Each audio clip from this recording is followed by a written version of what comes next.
You've probably heard a million times that competition is great. It's the engine of the economy, it brings us lower prices, better stuff, the whole deal. But what if I told you that's not always true?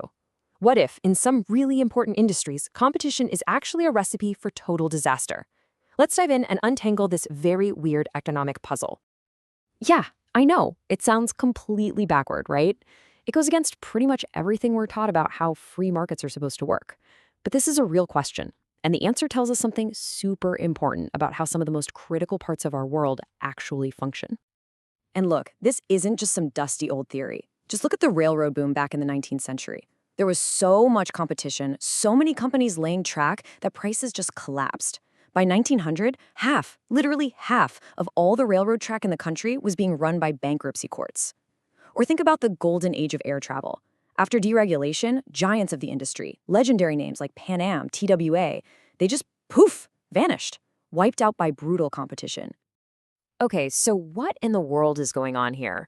Well, the diagnosis from economists is something called the natural monopoly problem. And it basically means that some industries, because of their very nature, just aren't built for a bunch of different companies to be fighting it out. The whole idea gets really simple when you think about it like this. Just imagine 4 different water companies all showing up on your street, all digging massive trenches to lay 4 separate sets of pipes to your house. Can you even imagine the chaos, the incredible waste? The cost would be absolutely insane. It just makes no sense. And that really gets to the core of it. A natural monopoly happens when you have these huge, eye-watering upfront costs, like building out a national railroad network or an entire electrical grid. But then the cost of adding one more customer is tiny. This structure gives the first company to get big an insane, almost unbeatable advantage. So you're basically stuck between a rock and a hard place. You get one of 2 terrible outcomes. Either one company wins, becomes a giant monopoly, and can jack up prices to whatever they want, or a few companies try to compete, get into these vicious, cutthroat price wars, and eventually drive each other right into the ground. It's a lose-lose situation. So, for a long time, the standard treatment for this problem was government regulation. The goal was to, try to tame this beast, control the monopoly's power, keep prices from getting out of hand, but still make sure that this vital service, whether it's your lights, your phone, or your water, keeps running. But here's the thing. Not all regulation is the same. You've got 2 main flavors. The old school way is cost plus.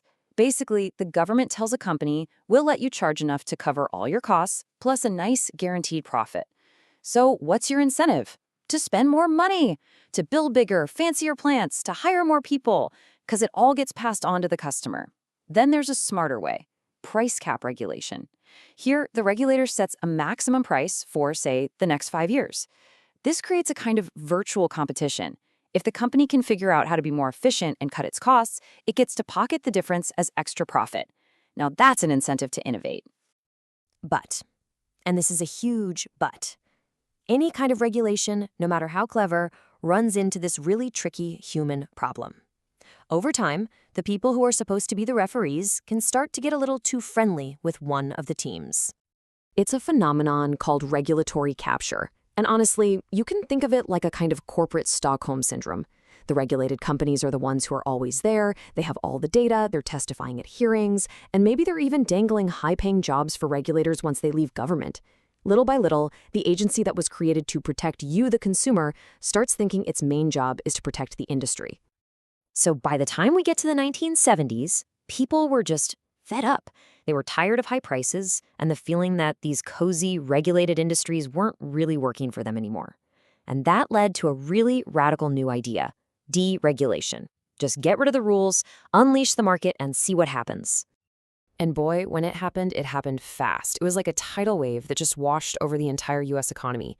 In just a few short years, massive industries like airlines, trucking, banking, railroads, telecommunications, they were all thrown into the deep end of the competitive pool. And what were the results for you, the consumer?